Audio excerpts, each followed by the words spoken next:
Hello and welcome to the Reviews Brothers, where among other things I've been going through most of the systems I've played a lot of and am compiling my list of top 10 games for each of them.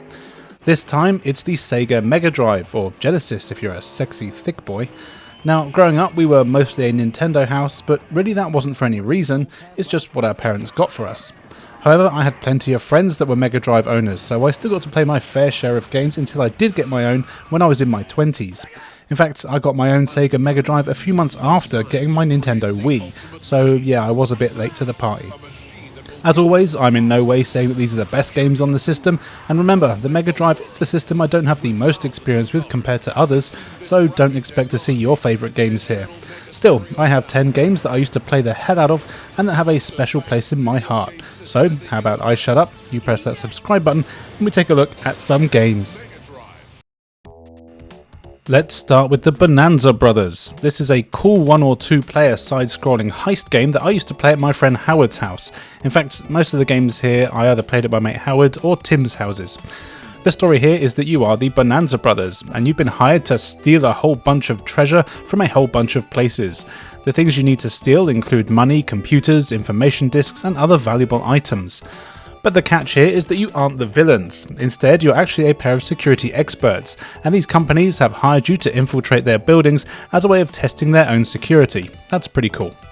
You get more than a dozen levels to play through, which will get progressively harder as you play, but the goal is always the same. You play as either Mike or Spike, depending on if you're player 1 or 2.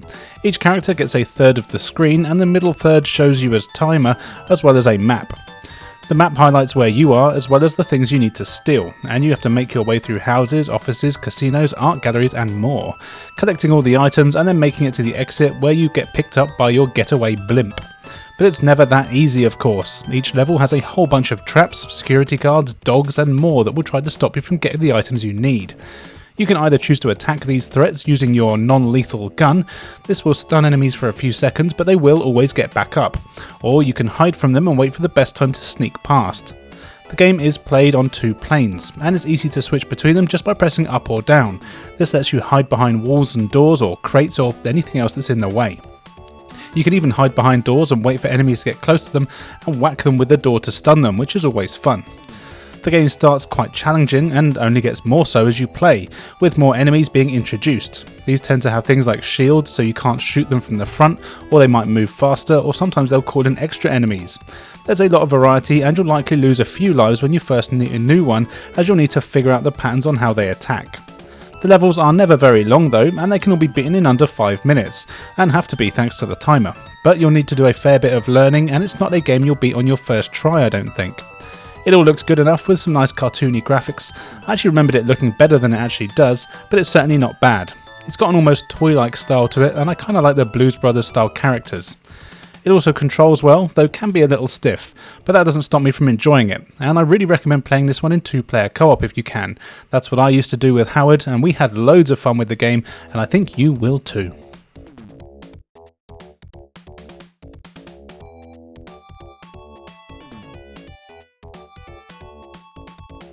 This is Gain Ground, and I actually don't know where I first played this one, but it is a game that is usually included in Sega compilations, thankfully, making it pretty easy to find. Story-wise, it is a needlessly complicated story, and the whole game actually takes place in virtual reality world as part of a training simulation or some nonsense, but we'll just ignore that. It's the gameplay that matters, and it's really damn fun. There are 50 levels to complete, all of which are never much more than just a single screen, though sometimes you will be a little bit of scrolling. How it works is that you start the game with a handful of characters that you can choose from. Then each level shows you an exit, as well as usually showing you all of, if not most of, the enemies that you'll need to fight. There's 2 ways to finish a level. Either get all of your characters to the exit, one by one, or kill all the enemies on the stage.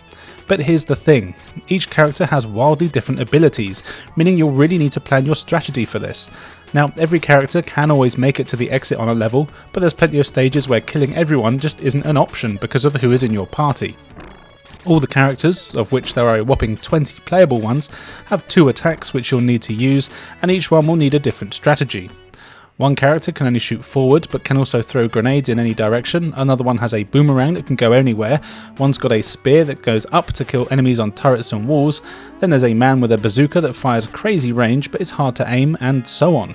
There really is a lot of diversity here, and though you start with only 3 characters, you will find other ones trapped on the levels, and if you grab them and lead them to the exit, they become playable on the next stage. But if you complete the level by killing everyone, they might not join you, so beware. You'll soon learn which ones are the best to use in certain situations, and if you're like me, you'll prefer murdering everyone on the stage rather than trying to get all your characters to the exit. The levels themselves are pretty simple though, with you rarely having to do anything other than go up, and there's 10 levels per world, which are basically themed from the Dark Ages all the way up to the future. You'll also get a boss fight of each world as well. The characters also match their look and weapons, with some looking like medieval monks all the way up to Space Ranger looking cyborgs. It's pretty cool. The levels do incorporate some of their own hazards as well, mainly things like walls and blocked doors that you need keys for. This can also make a real difference to which character you choose to play as some are far faster and have better weapons for dealing with enemies on the other side of walls and such. In terms of graphics, it's really nothing special. It's a port of an arcade game which I've never played, and it does look kinda basic, but you can still tell what everything is. Also, the sound and music is all quite basic as well. But the gameplay is really damn fun, and the game is really addictive. I'm actually very surprised this game never got a remake. It could have been a great budget series. But playing it now, it's just as fun as it ever was, and I really urge anyone that can to give it a go. And yes, this can also be played in multiplayer.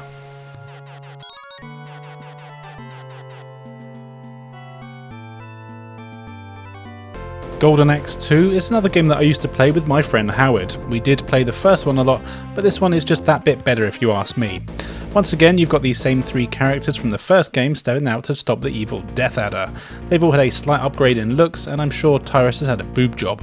In case you don't know, Golden Axe is a fantasy-themed beat-em-up. You can choose from one of the 3 characters, each with their own motivations for killing the evil Death Adder, who's been causing all sorts of mischief because he's a naughty boy. They also have their own moves and magic to help out take out the hordes of enemies that you'll be fighting. There's Axe Battler, the barbarian in blue, who, as we all know by now probably, doesn't ever actually use an axe, but goes around hacking people up with a sword, and he uses earth magic, with rocks crashing down on enemies from above. Mr. Battler is your all-round character. Next is Tyrus Flare, the red bikini-wearing Amazon lady. She also has a sword, and although she is slightly weaker than Axe Battler, she moves faster, and her fire magic is the most powerful when it's at full power, with some awesome fire spells that absolutely ruin enemies. Finally, you've got Gilius Thunderhead, a green-wearing dwarf who has a massive axe that does a ton of damage.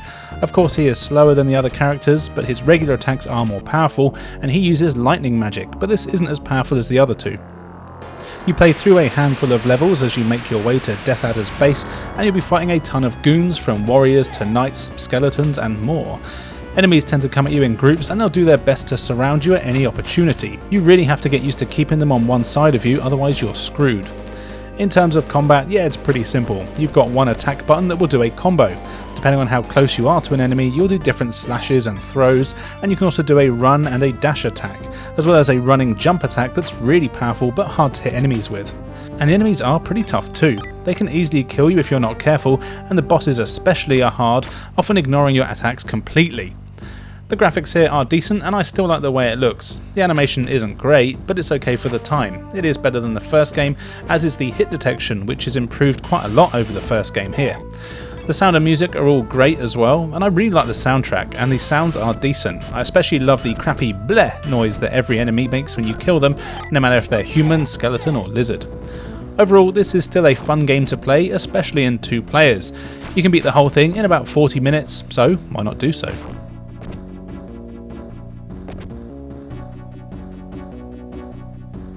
Some more futuristic action now with Gunstar Heroes from Treasure.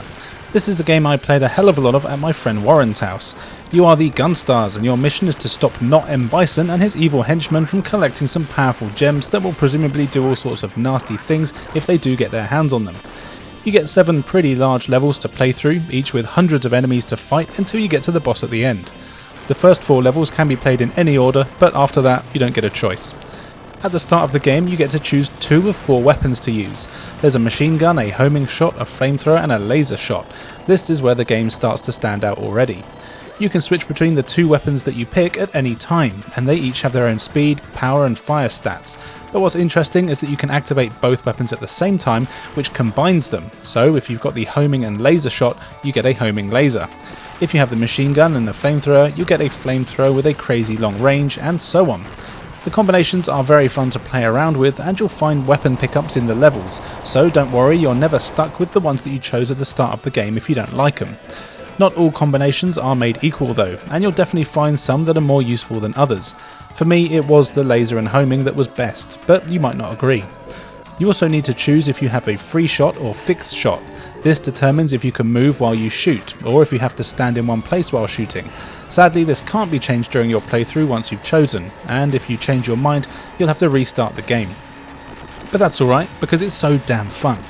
The levels are large, and the hundreds of enemies that you'll be killing are fun to kill. So you can shoot them of course, but you also have a bunch of other attacks. If they're close by, you can throw them, and you can do a sliding kick that also lets you dodge under bullets.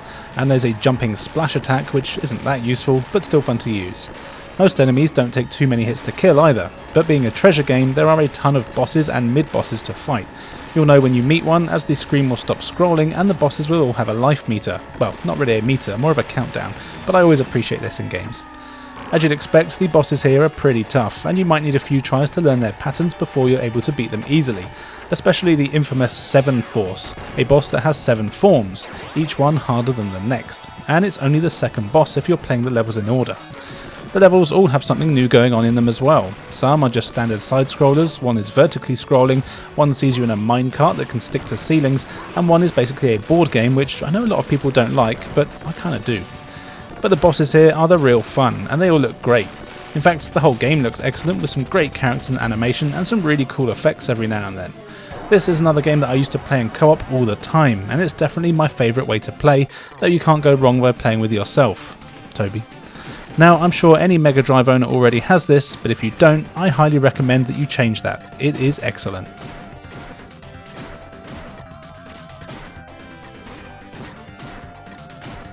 If you prefer punching people in the face than shooting them, then you might like Teenage Mutant Ninja Turtles The Hyperstone Heist.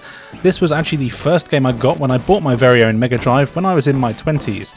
And when I say I bought my very own, what I mean is my girlfriend at the time got it for me. She was great. Along with another game you may or may not see shortly. So yeah, this is a beat 'em up starring those 4 green gimboids, the Turtles. Shredder is being a prick as usual and has shrunken the Statue of Liberty for some reason, so the Turtles go out to kick some shell. This is sort of the Mega Drive version of Turtles in Time with a lot of similar levels and assets, though it's not the same game, leaving out the whole time travel thing. As it's a beat 'em up, there isn't a whole lot to say about it really. You make your way from left to right and enemies will appear, usually foot soldiers, and you'll want to hammer your attack button to do your combos and defeat them. You only have to worry about one attack button as well as a jump button and a run button. You have one combo that you can do, as well as some throws, jump attacks and running attacks. Pressing jump and attack at the same time does a powerful move that will drain a bit of your life. You can choose to play as each of the 4 turtles, and though they do have slight differences in speed, attack power and so on, they are actually quite hard to tell apart, though I have to say I did find Michelangelo the worst one to play as.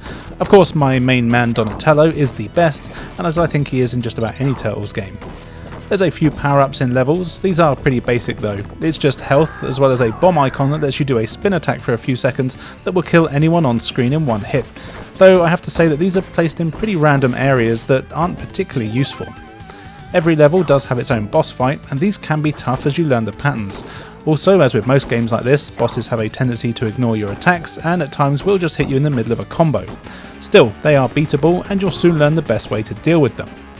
There are a few levels that mix things up, like a surfing level. This is a nice way to break things up as the game is pretty long and can feel like it drags a bit, but really this is a problem of the genre, not the game.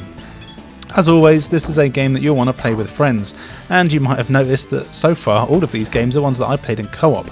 I really miss the days of couch co-op and having a friend, and that is the case. It's great to pick your favourite turtle with a mate and shout at each other for not helping properly. Graphics wise, it is awesome. I really like the look of it, matching the cartoon series well. You can change the colour options as well in the menu to make things either look more like the comic or the cartoon, which is a cool idea. The controls here are great. I actually think this game controls better than Turtles in Time. In fact, I actually think this is a better game than Turtles in Time, believe it or not. The hit detection seems to be better, and other than the bullshit boss rush level about halfway through, it's just about as fun in every other regard. So yeah, if you like beat 'em ups, co-op games or turtles, this is essential.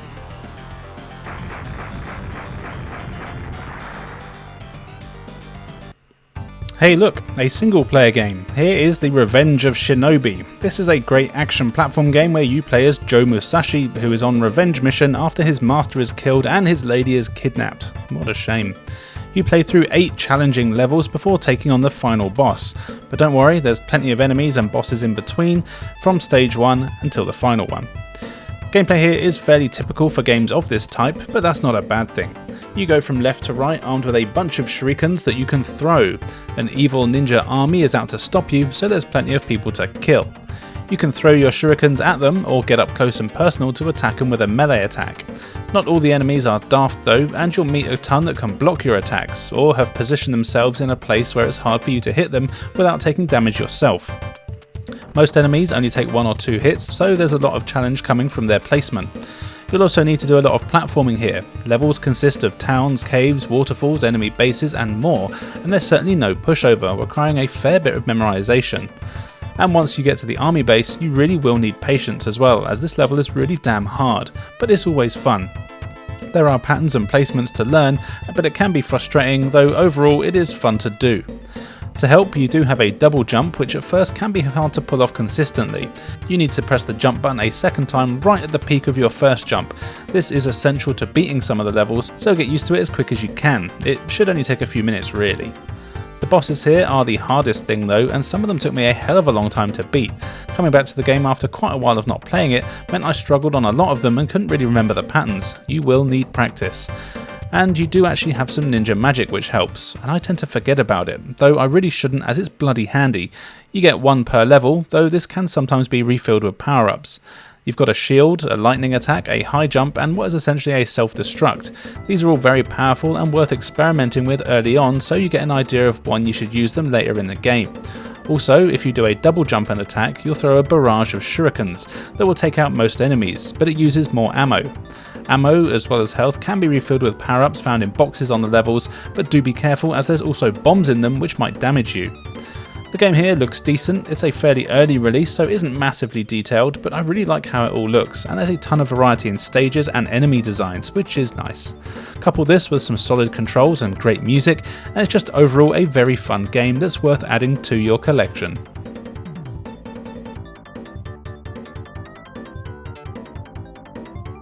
Splatterhouse 2 is a very fun action platform game that's full of blood and guts and suits me to a T, as I just love horror. You play as Rick, who rescued his girlfriend in the last game thanks to a mystical powers of the Terror Mask, a mask that gives the wearer superhuman strength. And wait, did I say rescued? Because, spoiler alert, he didn't rescue her in the first game, she snuffed it. But a few months later, the mask appears again, telling Rick that if he shoves their faces together once more, he knows a way to get her back. So that's what you do. You put on the Terror Mask again, and you set out across a bunch of levels based in an evil house, fighting horrific monsters in order to get Jen back, hopefully for real this time. The gameplay here couldn't really be more simple. You just move from left to right, fighting everything you see. Rick is a big, lumbering brute though, so combat can be tough. You have a punch, a jump kick and a crouching kick, as well as a slide attack that's far too hard to use, so I never bothered. Enemies will constantly appear on the screen, and you just need to cautiously walk up to them and punch them until they explode into a pile of goo.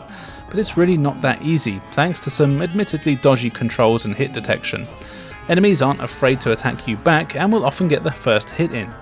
Or something that's a real pain is that they have unpredictable patterns, and will run away from you, only to suddenly spin around and stab you in the throat. Thankfully, when you kill them, they tend to explode in a satisfying way, so you do feel a bit of justice.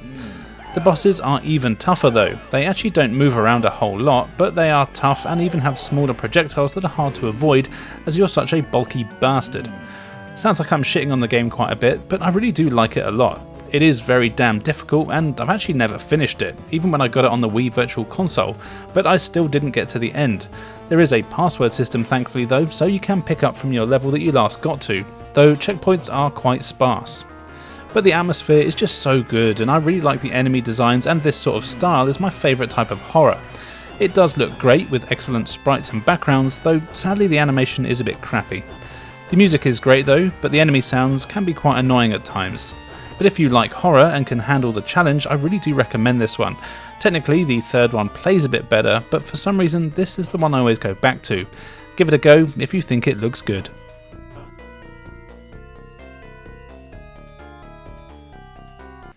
Hey look, it's Streets of Rage, but the first one. The evil Mr. X has got his crime syndicate doing all sorts of annoying things that are winding people up. So 3 rogue police officers with totally normal names take to the streets to beat the crap out of any of the thugs that don't surrender. And it's all very exciting. So there's 3 characters, Axel, Blaze and Adam. They have the usual stat differences of speed and power, and it won't take you long to choose Blaze because she's the best. Then you head to the streets and punch everyone in the face, and it's lots of fun. This is another game that I played the hell out of at my friend Howard's house in some awesome 2-player co-op. As you know, you make your way through a bunch of areas, from downtown slums to beaches, factories, and of course the high-rise level that you need to use an elevator to get to. Enemies appear on screen and you've got your 1 attack button to deal with them, though you have a surprising amount of attacks. You've got your standard combo done by hammering the punch button, and you've got a jump kick. You can also grab enemies to do a grab combo, or press away from the enemy and attack to throw them. You can even jump over them to do a cool flip, and when you've grabbed them from the rear, you can do a powerful throw attack, and it's really fun to put the combos together here. You can also press attack and jump at the same time to do one that hits enemies behind you. Don't forget about this move, it's bloody useful. As well as this, you can find loads of weapons to use. There's knives, pipes, baseball bats, bottles, smoke bombs, and these can be taken from enemies or found throughout the levels in the many breakable objects. There's also some really cool specials. Pressing A calls in your cop car friends, and they'll drive to the scene and fire a bazooka into the air that rains down fiery justice, doing massive damage to all the enemies on screen. You do only get a handful of these to use though, so make sure you don't waste it. There's plenty of enemies, and they come in a few flavours. There's your usual thugs, as well as people that like to do jump attacks, jugglers, fat blokes that breathe fire, wrestlers, bondage women, and more. They each have their own fighting style and tactics to take down, and what I really like is that when the people in the bright jackets throw you, you can land on your feet by holding up and pressing jump and attack at the same time before you hit the floor. I remember my friend Howard and I being really excited when we figured this out. There's a few bosses here which do sadly get reused a few times, and they are tough with the usual beat 'em up trope of ignoring your attacks at times and being able to kill you very quickly. But again, once you learn their patterns, they're not too bad. Apart from the guy with claws, I don't think I'll ever figure that guy out. He's a dick. Now, pretty much everyone prefers the second game in the series to this one, and I certainly am a fan, but for me this is the one I always want to play. I actually prefer the look of it for some reason, and I really like the car specials more than the ones they introduced in the second game. I will say that the hit detection here does leave a little to be desired, as there are times where my attacks just didn't connect with enemies, going straight through them, and not just on the bosses. It is of course still a fantastic game though, and you really can't go wrong with any of the Streets of Rage games. The second one might be the best on the Mega Drive, but the first one for me is where it all started and the one that I always go back to first.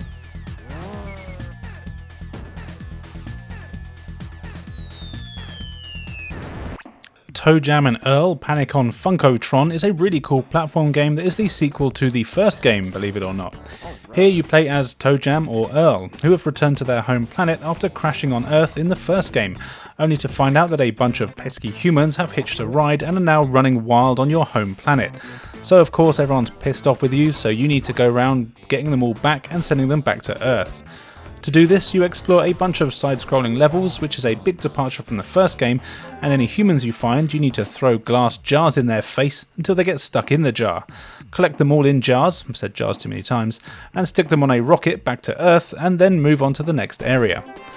But finding the humans is never easy. A fair amount of them are just running around, but you'll also need to check every nook and cranny if you want to find them all, which you have to, so you don't have a choice. You'll need to shake any trees or bushes that you see, look under rocks, and so on if you want to find them all. You've got a few powers that can help, but these require funk power. These powers let you pause the game to see what's hidden nearby, as you might find something like a bowling ball in a tree instead of a person, and that'll smash your head in. You also have a panic mode where you're invincible for a short while, but will drop a ton of jars around you, which is great when you find humans close together. To get funk power back, you can find it in presents, along with points, or you can take part in a minigame that's basically a Simon Says, and you've got to repeat a beat that is told to you by another character. These are actually really good fun, and pretty damn tricky for someone stupid like me that has a shite memory. The levels have a few sections in them and are quite long. You've got swimming parts as well as a bonus level that see you running through crazy looking areas, avoiding lasers and doors that take you back to the real world so you can earn loads of points. This is another game that I played in co-op all the time with my mate Tim, and I really still enjoy it today. Although a lot of people prefer the first game, not me though, I'm not a big fan of that one. Oh well, that doesn't really matter. I just really like the graphics here. It's got such a 90s style to it, but it's never too obnoxious, and the character designs are awesome, and the way that the other characters in the game will actually talk to you sometimes is really fun. And of course you've got to mention the music, which is just really damn funky, and I love it. This is a great game if you ask me, and another one worth adding to your collection.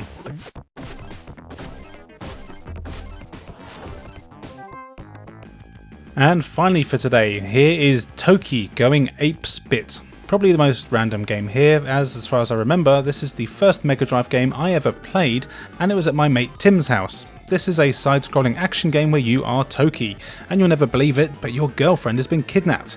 And to add insult to injury, the bloke that took her turned you into an ape. So yeah, your mission is to go through a bunch of levels fighting off various evil wildlife that's in cahoots with the evil wizard, smash his face in, throw your shit at him, and get turned back into a human so you can bang your lady again without her getting arrested. You'll need to explore some large levels that have a fair bit of winding around in them. You'll be going left, right, up and down all over the place to find the exit, which is handily marked exit. There are enemies all over the place as well. These are usually other animals and even evil plants that you'll need to defeat. And as the name alludes to, Toki loves to spit, unlike Toby Von Doom, and has an unlimited amount of gob that you'll use to kill enemies. You have a standard spit attack, but there's plenty of other types to pick up. You get large spitballs, spinning spitballs, bouncing spitballs, spread spitballs, and more. They are actually all pretty good and have their own uses, though you have to be quick as a lot of them you only have a limited amount of time before going back to your regular spittle. You can also spit upwards and diagonally, which is very handy as enemies come at you from all angles, and despite being a mighty ape, Toki can only take one hit before he dies, which makes this game pretty damn hard. I think it would have been nice to have at least a couple of extra hits, but it's alright though, you will get used to it. What also makes things a little tricky is that Toki walks pretty damn slowly. They forgot to activate the blast processing here, I think.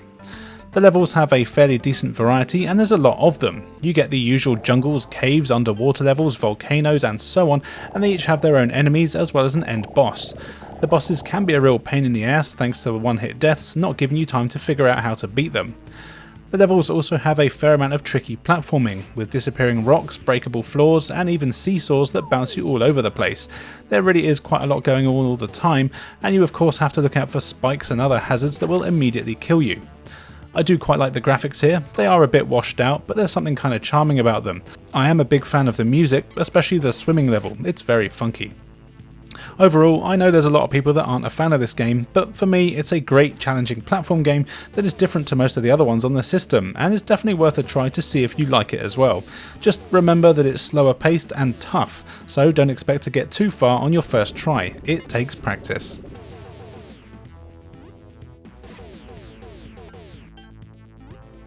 So there you go, that's the 10 games on the Mega Drive that I always go back to when I want to play some 16-bit blast processed goodness. As always, let me know what your favourites are, and don't forget to tell me that I'm rubbish because I didn't include Sonic, Phantasy Star or any of your favourite games. Chances are I just didn't play them. On screen now you can see where you can follow me, so why not do so? I've got plenty of great content for everyone to enjoy. And now all that's left for me to say is thank you for joining us, and we'll see you next time.